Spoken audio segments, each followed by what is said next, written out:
Hello student, मैं हूं AK Gupta. Best exam में मैं आपका स्वागत करता हूं। आज हम देखेंगे आधुनिक भारत, आधुनिक इतिहास के बारे में।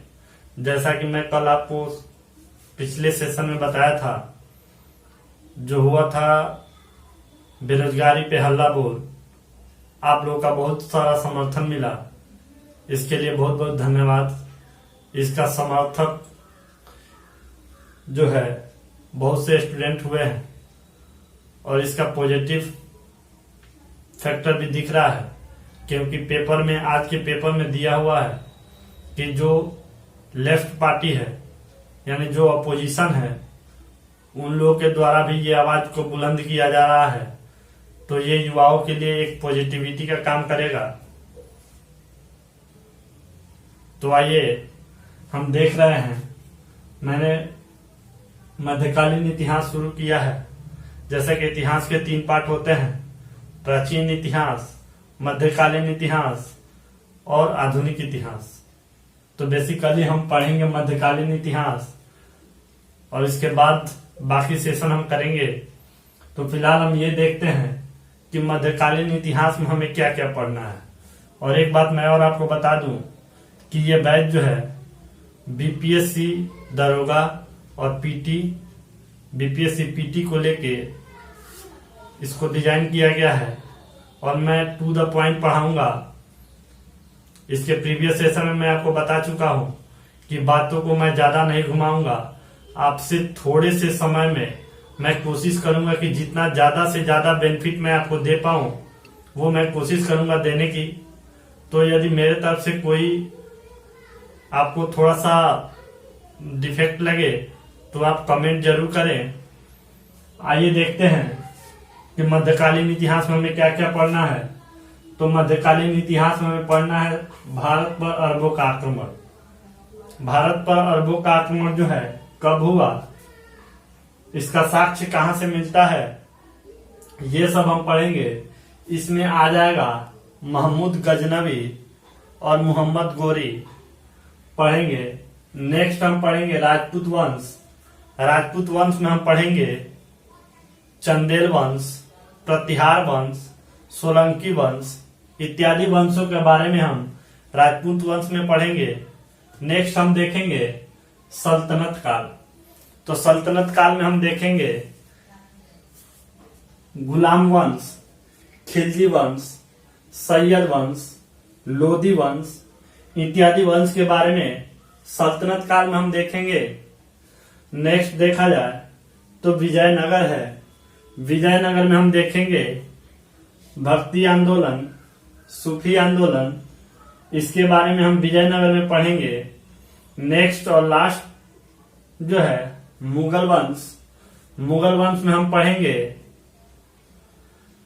शेरशाह सूरी, शाहजहां, अकबर इत्यादि जो शासक हैं। और लास्ट में हम पढ़ेंगे कि मुगल काल का जो है पतन कैसे हुआ और कब हुआ। तो आइए सेशन को शुरू करते हैं और नेक्स्ट पहला देखते हैं भारत पर अरबों का आक्रमण जो है कैसे हुआ और इसका साक्ष्य हमें कहां से मिलता है। तो आइए देखते हैं भारत पर अरबों का आक्रमण, इसका स्रोत कहां से मिलता है। तो इसका स्रोत जो है चचनामा नामक एक ग्रंथ था जो फारसी में था। इसी से सिंध पर विजय की जानकारी मिलती है, चचनामा नामक ग्रंथ से। तो आपसे क्वेश्चन पूछा जाएगा कि भारत में सिंध पर विजय की जानकारी कहां से मिलती है। तो इसकी जानकारी जो है चचनामा नामक ग्रंथ से मिलती है। आइए नेक्स्ट कड़ी देखते हैं कि भारत पर जो है पहली बार मुस्लिम आक्रमण हुआ और इस्लाम का प्रवेश जो है भारत में पहली बार इसी समय हुआ था। ठीक है, मुस्लिम आक्रमण पहली बार हुआ और इस्लाम का प्रवेश जो है पहली बार हुआ। भारत में सर्वप्रथम, भारत में पहली बार आक्रमण कब हुआ। तो भारत में पहली बार आक्रमण 711 ईस्वी में एक बार उबैदुल्लाह ने किया था और फिर बुद्दैल ने किया था। ये दोनों किए थे। लेकिन इसका नकारात्मक परिणाम रहा कि ये लोग जो है युद्ध तो किए, आक्रमण तो किए, लेकिन ये लोग असफल रहे। ठीक है, इनकी पराजय हुई। फिर 712 ईस्वी में मोहम्मद बिन कासिम ने 712 ईस्वी में मोहम्मद बिन कासिम ने भारत पर अरबों के नेतृत्व में यह भी आक्रमण किया और ये सफल रहा। ये जो है सफल रहा। ठीक है, तो ये दोनों से क्वेश्चन आता है और घुमा के आपसे क्वेश्चन पूछा जाएगा कि एक बात बताइए कि भारत पर सफल आक्रमण किसके द्वारा हुआ या कब हुआ? तो 712 ईस्वी में हुआ। किसने किया? तो मोहम्मद बिन कासिम ने किया। अगर ये पूछा जाए कि भारत पर सबसे पहला आक्रमण कब हुआ, तब आप 711 टिक कीजिएगा। और सफल पूछा तो 712। ठीक है, या पूछ दिया कि भारत पर पहला आक्रमण कब हुआ और 712 ऑप्शन में दिया है, 711 नहीं दिया है, तो आप 712 ईस्वी को टिक करेंगे। आइए नेक्स्ट देखते हैं। इसी में मैं कुछ आपको बताऊं, मोहम्मद बिन कासिम जो था, ये ईरान का गवर्नर कह लीजिए, अल हजाज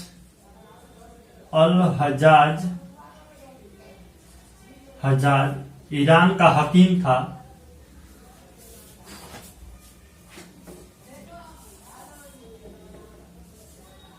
ईरान का हकीम अल हजाज, इसको गवर्नर अभी के डेट में मान लीजिए। ईरान का हकीम अल हजाज से आज्ञा लेकर मोहम्मद बिन कासिम जो है भारत पर आक्रमण किया था। ठीक है, तो आपसे क्वेश्चन में पूछा जाएगा कि मोहम्मद बिन कासिम ने किससे आज्ञा लेकर भारत पर आक्रमण किया था? तो अल हजाज। सबसे पहली बात, प्रथम बार हिंद और हिंदू शब्द का प्रयोग किया गया था। जजिया कर प्रथम बार लगाया गया था। तो जजिया कर क्या है? तो जजिया कर के बारे में मैं बताऊं आपको। जजिया कर वैसा कर है जो गैर मुस्लिम समुदाय पे लगाया गया कर है। लगाया गया कर जजिया कर कहलाया। नेक्स्ट देखेंगे तो पंचतंत्र और ब्रह्म सिद्धांत का अरबी अनुवाद इसी समय किया गया था। खजूर की खेती और ऊंट का उपयोग पहली बार भारत में इस समय से शुरू हुआ। इसके पीछे तर्क ये है कि ये अरब जो था, अरब देश से जो ये लोग आए थे, तो वहां रेगिस्तान होता है और रेगिस्तान में ऊंट पाया जाता है और वहीं पे खजूर, तार वगैरह का खेती होता था। तो वो लोग जब यहाँ आए तो वो अपने साथ लेते आए, तो लेकर आए और यहाँ भी वो चीज विकसित हो गया। तो उसी समय से खजूर की खेती और ऊंट का उपयोग होने लगा। एक चीज मैं और आपको बताऊं, इनके सबसे पहले इनका आक्रमण करने का उद्देश्य क्या था? तो इनके आक्रमण करने का उद्देश्य था धन दौलत को लूटना, अपने साम्राज्य का विस्तार करना, यही सब इनका उद्देश्य था। ठीक है, तो आइए नेक्स्ट देख लेते हैं। तो आइए देखते हैं इस्लाम धर्म का उदय। इस्लाम धर्म का उदय में हम जानेंगे कि इस्लाम धर्म के संस्थापक कौन हैं तथा उनके द्वारा अन्य महत्वपूर्ण बातें जो एग्जाम पॉइंट ऑफ व्यू से इंपॉर्टेंट है। तो सबसे पहले हम जानेंगे इस्लाम धर्म के संस्थापक कौन थे। तो इस्लाम धर्म के संस्थापक जो थे हजरत मोहम्मद साहब थे। हजरत मोहम्मद साहब थे। उनका जन्म जो है 570 ईस्वी में मक्का में हुआ था तथा उनकी बेगम खादीजा नामक महिला थी जिनसे उनका विवाह हुआ था। उनकी बेटी का नाम फातिमा था और फातिमा की शादी जो है अली नामक व्यक्ति से हुआ था। अली जो है क्वेश्चन में पूछा जाता है कि हजरत मोहम्मद साहब के दामाद कौन थे, तो अली थे। नेक्स्ट बातें देखते हैं। तो हजरत मोहम्मद साहब को ज्ञान की प्राप्ति कब हुई थी और कहां हुई थी? तो हजरत मोहम्मद साहब को ज्ञान की प्राप्ति जो है 610 ईस्वी में हीरा नामक गुफा में हुई थी। कहां हुई थी? हीरा नामक गुफा में। ये 610 है, थोड़ा सा आप देख लीजिएगा ध्यान से, उससे क्वेश्चन आपको बहुत बार पूछा गया है। नेक्स्ट हम कुछ बातें देख लेते हैं जो इम्पोर्टेंट है। पैगंबर मोहम्मद के उत्तराधिकारी जो हैं वो खलीफा कहला। खलीफा क्या होता है मैं बताऊंगा आपको। खलीफा जो है एक पद था जो लोग सुल्तान बनना चाहते थे, जो शासक बनना चाहते थे, वो खलीफा के पास आते थे और उन्हीं से सुल्तान की पदवी जो है प्राप्त करते थे। उसके बाद जो है शासक बनते थे। खलीफा पद को 1924 ईस्वी में तुर्की के मुस्तफा कमाल पाशा ने इसे जो है समाप्त कर दिया। 1924 में तुर्की के सुल्तान जो थे मुस्तफा कमाल पाशा, इन्होंने खलीफा पद को समाप्त कर दिया। ये आपसे क्वेश्चन में डायरेक्टली पूछ लिया जाएगा। सेशन को देखने के बाद आप कमेंट कीजिएगा कि आपको ये सेशन कैसा लगा, और ये जो टू द पॉइंट प्रोग्राम है जिसके तहत बीपीएससी एसआई को लेके मैं इसको पढ़ा रहा हूं। वैसे तो सारे एग्जाम के लिए जो छोटे मोटे एग्जाम होते हैं उनमें काम देगा, लेकिन मैं स्पेशल बीपीएससी बिहार दरोगा जो है और बीपीएससी पीटी में भी आप इससे क्वेश्चन सॉल्व कर पाएंगे, ये मेरी गारंटी है। तो आप वीडियो को ज्यादा से ज्यादा शेयर कीजिए और लाइक कमेंट तो ऑब्वियसली कीजिए, ताकि मुझे पता चले कि जो मैं सेशन आपको करवा रहा हूं वो मेरे द्वारा कैसा आपको अनुभव मिल रहा है। इसकी मुझे जिज्ञासा रहेगी कि आप कमेंट करें, और मेरे पढ़ाने के बाद आप किसी भी क्वेश्चन बैंक को उठाइए, टॉपिक को निकालिए और आप क्वेश्चन लगाइए। देखिएगा कि इसमें से 99% क्वेश्चन जो है मिलेगा आपको और वो आपसे बन जाएगा।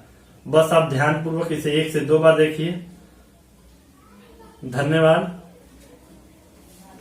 मिलते हैं नेक्स्ट सेशन में जो होगा